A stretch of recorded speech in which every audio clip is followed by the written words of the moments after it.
कहते हैं ब्रह्मा जी ने जब सृष्टि बनाई तो उनके सामने एक अजीबोगरीब मामला आया। एक आदमी आया और बोला कि हुजूर, ब्रह्मा को संबोधित किया, हुजूर मेरी जिंदगी में बड़ी पीड़ा है, बड़ी हताशा और निराशा है। मैं जब भी समय मिलता है, मुझे रात में मौका मिलता है कोई 12 घंटे का, उसी 12 घंटे में मैं अपनी झोपड़ी बनाता हूँ, महल बनाता हूँ और शादी ब्याह, बाल गोपाल, नाती पोते, गाड़ी मोटर, फ्रिज, कार, कूलर, बंगला सब ठीक ठाक करता हूँ। लेकिन जैसे ही 12 घंटा बीतने को आता है, धीरे से कोई आता है और मेरा सब कुछ सपनों की दुनिया तोड़कर बिखेर देता है, सब तहस नहस कर देता है। ये कई वर्षों से मैं कर रहा हूँ, लेकिन कौन मेरे पीछे आकर के ऐसा करता है? कृपया आप उसे गिरफ्तार करिए और सही सजा दीजिए। मेरा जीना हराम कर दिया है उस आदमी ने। ब्रह्मा ने अपने पीए से बोला कि नोट किया जाए, इनकी जो बातें हैं रजिस्टर में नोट किया जाए। और उनसे पूछा तुम्हारा क्या नाम है?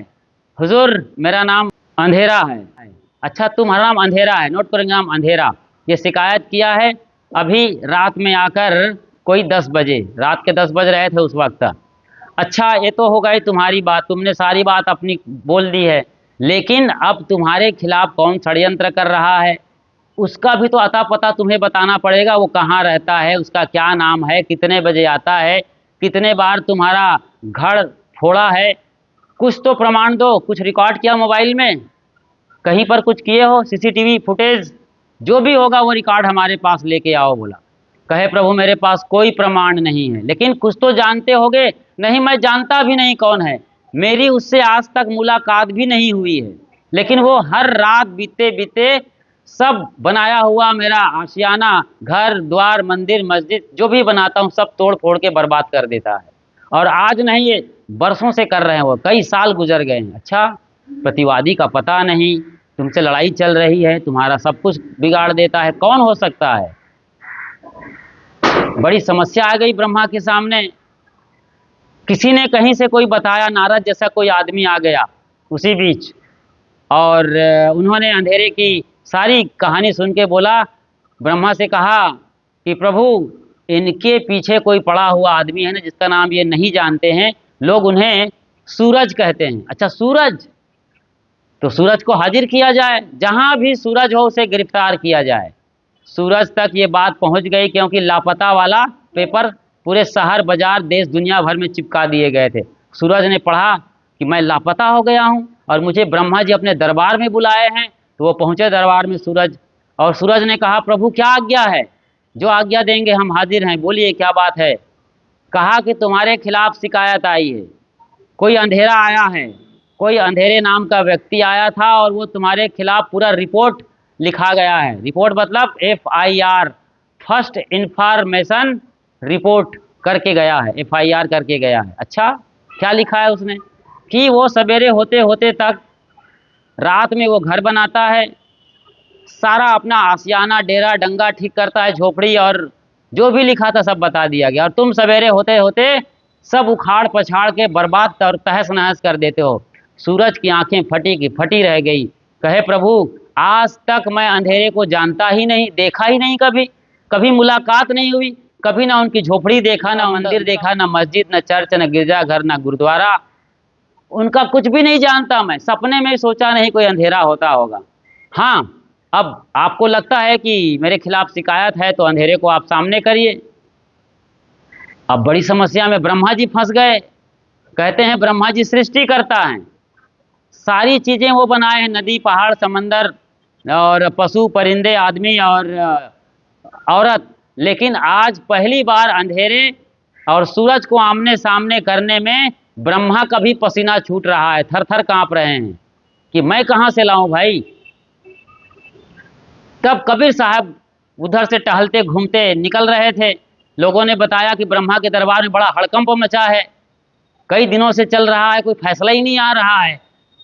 तो सुप्रीम कोर्ट के जज के भांति कबीर साहब पहुंचते हैं, वहां बैठाए जाते हैं और पूरे मामले को साहब सुनते हैं और कहते हैं वाह रे ब्रह्मा, अकल कौड़ी भर की नहीं है, और सृष्टिकर्ता कहते हो अपने आप को, उनको भी जम के फटकारे और कहे कि अंधेरा और प्रकाश दो अलग अलग चीज नहीं है। पहली बात यह है, अंधेरे का अभाव ही प्रकाश है और प्रकाश का अभाव ही अंधेरा है। एक सिक्के के दो पहलू हैं, ये कभी एक साथ नहीं मिल सकते हैं। जैसे रेल की पटरियां साथ साथ चलेंगे लेकिन कभी जिंदगी में नहीं मिलते हैं। रेल की पटरियां, रेल की पटरियां कहीं मिल गई तो पूरी ट्रेन एक्सीडेंट हो जाएगी, पूरी ट्रेन, पूरी बोगी जमीन पर धराशायी हो जाएगी। यह असंभव घटना है। ये नहीं हो सकता है कि पटरियां मिले और अंधेरा और सूरज एक साथ आ जाए। कहते हैं आज तक दोनों वादी और प्रतिवादी के हाजिर ना होने से मामला अभी भी ऊपर स्वर्ग के कोर्ट में लटका हुआ है। बताइए, समझ रहे हैं इन चीज़ों को? इस तरीके से मतलब सत्य को समझाने के लिए कहानी और बातें बताई जाती हैं, लेकिन आप लोग अब पकड़ लेंगे अंधेरे और सूरज को, उसके पीछे की जो सच्चाई है कि एक साथ कभी नहीं मिलेंगे, ये झूठी बात है, इसको नहीं पकड़ पाएंगे। ऐसी कितनी सारी बातें हैं, हर मत मजहब परंपरा में ऐसी बेसिर पैर की उल जुलूल की बातें हैं। कथानक के तौर पर, कथानक के पीछे जाएंगे तब सत्य निकल के आएगा। क्या क्या नहीं किया गया कबीर साहब के ज़माने में भी। उस वक्त दिल्ली के तख्त पर सिकंदर लोदी बैठे थे। सिकंदर लोदी और शेख टकी ने मिलकर कबीर साहब को ज़बरदस्ती मुसलमान बनाना चाहते थे। जब कबीर साहब नहीं माने तो फिर उनके साथ अत्याचार पर उतर गए और मारने के लिए तमाम उपाय किए गए, जिन्हें 52 कसनी के नाम से जाना जाता है कबीर पंथ में। 52 तरह की कसनी दी गई थी तत्कालीन सत्ता द्वारा, जो मुगलों का वहाँ उस वक्त शासन चल रहा था। सोचिए जरा, कभी जंजीर में बांधकर गंगा में फेंक दिया गया कबीर साहब को, और कबीर साहब गंगा पर एकदम आलथी पालथी मार कर बैठे मुस्कुराते हुए नजर आ रहे हैं। कई बार उन्हें मदमस्त हाथी के सामने छोड़ दिया गया, या फिर उनके सामने शराब पिलाकर हाथी को छोड़ दिया गया और हाथी जाके वहाँ सरेंडर हो गए हैं। कई बार उन्हें पिंजरे में बंद कर दिया, हाथ पैर बांधकर, और पिंजरे में आग लगा दिया मट्टी तेल डालकर, लेकिन कबीर साहब पिंजरे के बाहर आराम से बैठे हैं आलथी पालथी मारकर। ये सारी घटना ये बताती है कि जब भी कोई आदमी सच बोलेगा, जो मान्यता चली आ रही हजारों साल, उसके खिलाफ यानी अंधेरे के खिलाफ जब भी सूरज निकलेगा तो सूरज को दबाने, मारने, पीटने के लिए ये सरकार, समाज, धर्म के ठेकेदार सब इकट्ठे हो जाते हैं। लेकिन सत्य कभी परास्त नहीं होता, सत्य परेशान हो सकता है। इसीलिए हम लगातार सत्य को आपके समक्ष रख रहे हैं और बड़ी विनम्रता से रख रहे हैं कि सत्य को आप समझो। हम बता रहे हैं कि कबीर साहब ने कहीं बाहर प्रभु और परमात्मा को, जिसे आप ढूंढते हो, उसके बारे में कहते हैं कि यहाँ बैठा है। दिल में खोज दिलहिमा खोजो यह करीमा रामा। तुम्हारा अल्लाह भी इसी दिल में बैठा है, राम भी बैठा है, गॉड भी बैठा है, और जो भी नाम ले लो उसकी, यही बैठा हुआ है। लेकिन आप तो बस शिकायत करने वाले हो, आप तो जलने वाले हो। मतलब बिना लीगल प्रूफ के, बिना प्रमाण के लड़ाई करने वाले हो। धार्मिक बदमाशी को आज लोग धर्म कहते हैं, और कुछ लोगों को तो खुली छूट और लाइसेंस मिल गया है। ये धर्म के ठेकेदार जो मर्जी आए वो आज कर रहे हैं। इसी का एक रूप आज अभी वर्तमान में आप देख सकते हैं कांवड़ यात्रियों के द्वारा। कांवड़िए, ठीक है, कांवड़ की यात्रा हो रही है आपकी, बहुत अच्छी बात है। आप भोले पर जल ढारने जा रहे हैं और लंबी यात्रा कर रहे हैं, पवित्र गंगा में जा रहे हैं, हरिद्वार जा रहे हैं, ठीक है। लेकिन कोई बाइक, कार से आपको जरा सी चोट लग गई तो इतनी बिलबिलाने और तितलाने की क्या ज़रूरत है भाई? मान लो आपके कावड़ टूट गए, आपका पानी गिर गया तो क्या फ़र्क पड़ गया? फिर से ले लो, दोबारा ले लो नए कावड़ और नए घड़े और नए पानी, तो वही है गंगा जल का। यही घटना एक बार और हुई थी, आपको इतिहास को याद दिला दूं मैं। संत एकनाथ कांवड़ लेकर भोले भंडारी भोले भंडारी शिव को जल ढारने जा रहे थे। भयंकर चिलचिलाती धूप, और उसी बीच उसने देखा कि एक गधा छटपटा रहा है। उनसे रहा नहीं गया और उसने गधे के अंदर शिव को देखा और सारा पानी पिला दिया। बताओ, गधा एकदम तृप्त होकर के उछलते कूदते अपने गंतव्य में चला गया। और लोगों ने कहा तुम्हारा तो धर्म भ्रष्ट हो गया, तुम धर्म भ्रष्ट हो गए, खत्म तुम्हारी सब साधना भक्ति, कुछ ने पापी हो तुम, बोले लोग, उनके सहयोगी लोग जो और कांवड़िए थे। उसने कहा कि मैंने तो गधे में शिव को देखा है, यकीन आए ना आए मेरे पास कोई प्रमाण नहीं है। और प्रमाण पूछो तो यही है कि गधा हंसता खेलता मुस्कुराता निकल गया। इससे बड़ा मेरे लिए कोई भगवान नहीं है। और आप लोग जानते हैं शिव को कहा जाता है पशुपतिनाथ। तो क्या समझे हो शिव को? आज हरिद्वार के अंदर मैं खुद देख कर आया हूँ 2 बरस पहले से। समझिए इस चीज को, मैं हरिद्वार में था।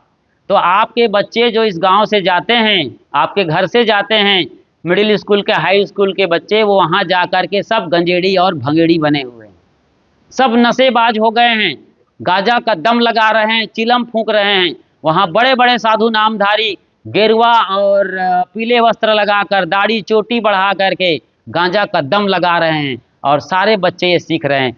आज देश के किशोर और युवा लोग करोड़ों की तादाद में नशेबाज हो गए हैं इस पूरे कांवड़ यात्रा के दौरान या सावन के महीने में। सोचिए जरा, कहाँ आप भटक गए हो। शिव स्वयं भोले भंडारी हैं, कल्याण स्वरूप हैं, समाधि में लीन रहते हैं, वो गांजा पिएंगे? इतने कोई पागल हैं, कोई नशेबाज हैं, वो धतरा पिला रहे हैं उसको। अपने लिए कितना स्वार्थी आदमी है। धतुरा खुद को पीना है, 2 बीज चढ़ा दिए, बाकी सारा धतुरा अपना हजम कर जाते हैं घोंट पीस करके या चिलम में भर के पी जाते हैं। कैसे जाहिल लोग हैं ये धर्म के नाम पर। 2 बूंद चढ़ा करके सारा बकरा खुद हजम कर जाने वाले लोग कहते हैं कि हम तो प्रभु के भक्त हैं, भगवान के पुजारी हैं। इसीलिए कबीर साहब बिफरे थे 600 बरस पहले, और उन्होंने कहा था, क्या कहा था? संतो पाड़े निपुण कसाई, बकरा मारी भैंसा पर धावे, दिल में दर्द न आई। एक एक लाइन गौर से सुनिए, मुझे अर्थ करने मत दीजिए आप, सुनिए आप, एकदम क्लियर है सब कुछ। संतो पाड़े निपुण कसाई, बड़े चतुर चालाक कसाई हैं, कसाईयों से भी एक्सपर्ट हैं ये लोग। संतो पाड़े निपुण कसाई, बकरा मारी भैंसा पर धावे, दिल में दर्द न आई, करी स्नान तिलक दो बैठे, विधिसो देहूं पुजाई, आत्म राम पलक में बिन से रुधिर की नदी बहाई। बताइए, आत्म राम मार मार के आत्मा को, आत्म मार पखाने ही पूछे, इनमें किछौ न ज्ञाना। कबीर साहब ने यह भी कहा है। अति पुनीत ऊंचे कुल कहिए, सभा माही अधिकाई, इनते दीक्षा सब कोई मांगे, हंसी आवे मोहि भाई, पाप कटन को कथा सुनावे, कर्म कनावे नीचा, कहें कबीर परस्पर देखा, यम लाए हैं धोखा। कुछ ऐसा वहां पर क्लियर कर लीजिए, बीजक देख लीजिए आप। तो इस तरीके से धार्मिक बदमाशियां सदियों से चली आ रही है इस देश में। धार्मिक बदमाशियों के जाल से निकालने का काम कोई किया है इस जगत में, सबसे ज्यादा व्यापक रूप से दुनिया को घूम घूम कर अलख जगाया है। जैसे कबीर साहब स्वयं कहते हैं, देश विदेश से हाँव फिरा, गांव गांव की खोरी, ऐसा जियरा ना मिला जो लेवाए फटक पछोरी। लोग नहीं मिलते सत्य को समझने वाले, लेकिन साहब दुनिया घूम कर आए, गांव गांव की गली गली खोर खोर वो यात्रा किए हैं।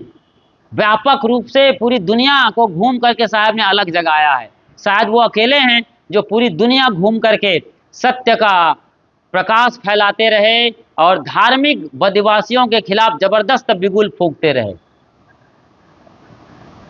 कहाँ तक गिनाया जाए, कितना बताया जाए? आप समझना चाहो तो समझ सकते हो। धार्मिक बदमाशियां कैसे होती है इस देश में, उसे मैं एकदम क्लियर तरीके से बता रहा हूँ।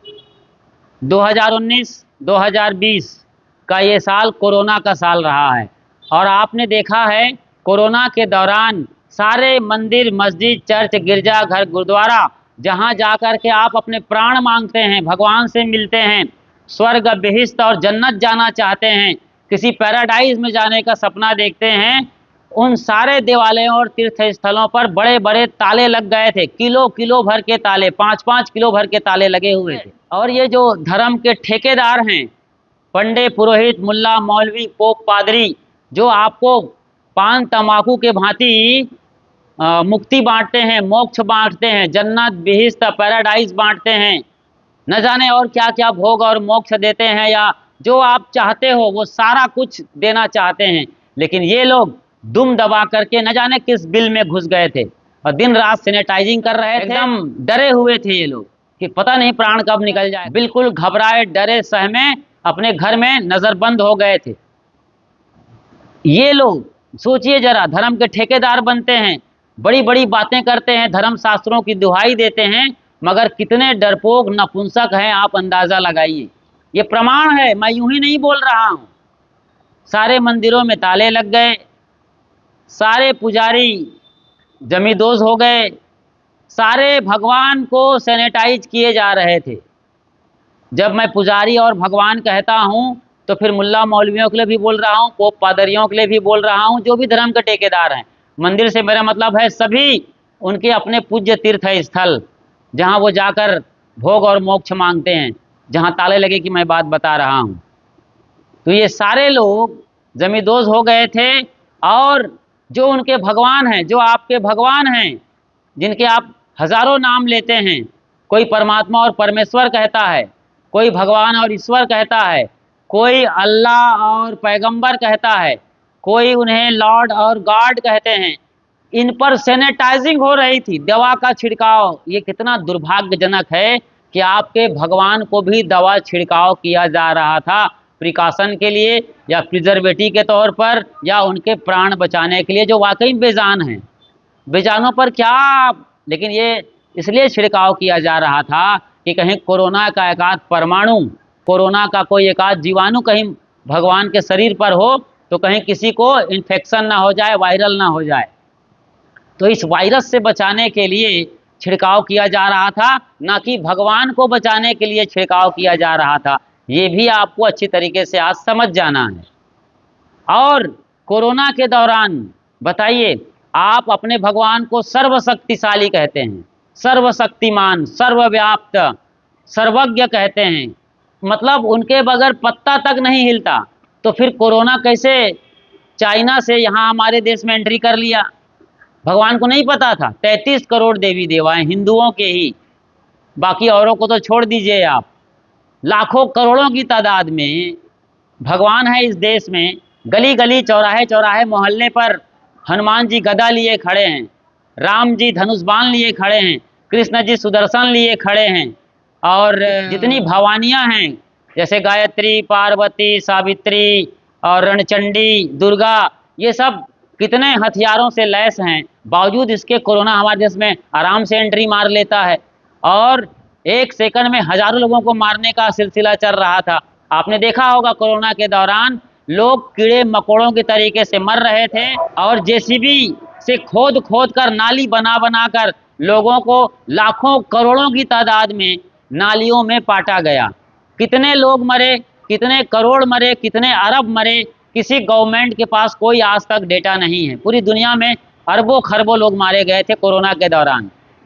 तो आपका भगवान सब जानता है, सर्वशक्तिमान है, सर्वव्याप्त है, तो बचाया क्यों नहीं? सबसे बड़ा सवाल है किसी के पास इसका उत्तर?